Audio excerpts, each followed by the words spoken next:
పెద్దలకు నమస్కారం సార్. ఒక గొప్ప విజన్ ఉన్న నాయకుడిగా మేము మిమ్మల్ని చూస్తున్నాము.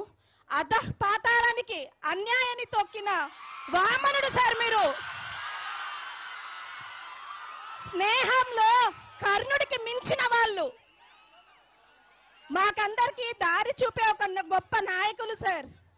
ఉపాధ్యాయులమైనా కూడా గత ప్రభుత్వంలో మాకు జరిగిన అన్యాయాన్ని మీకు విన్నవించుకోవడానికి ప్రతి సభకు మీకోసం వచ్చాం సార్.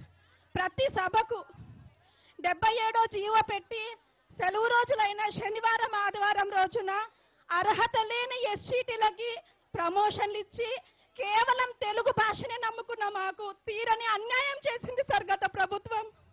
ఎన్నోసార్లు మీ దగ్గరకు వచ్చి వినతి పత్రాలు ఇచ్చాం సార్.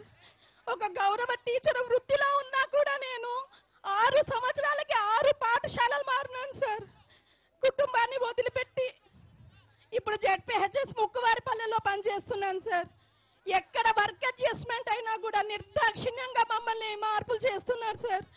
మాకంటూ కుటుంబం ఉంది కదండి సార్. 77వ జీవో చాలా అన్యాయంగా ఇచ్చింది సార్. తెలుగు భాషను మాత్రమే నమ్ముకున్న తెలుగు పండితులను కాదని చెప్పి ఎంఏలు చేసిన ఎస్సీటీలకు ఇచ్చి 10,000 మందికి ఇచ్చిన వాళ్ళు కేవలం 1370 మంది రాష్ట్ర వ్యాప్తంగా ఉన్నాం సార్. సార్ ఇక్కడ నుంచే మీకు పాదాభివందనం, నా శిరస్సు వంచి పాదాభివందనం చేస్తున్నాం సార్. ఉపాధ్యాయుల బాధని అర్థం చేసుకోండి సార్. మీరు తప్ప మాకు వేరే దిక్కు లేదు సార్. ప్రతి ఒక్కరి అభిప్రాయాన్ని చక్కగా విని వాటినన్నిటిని కూడా పరిష్కరించే దిశగా ఆలోచిస్తున్నారు.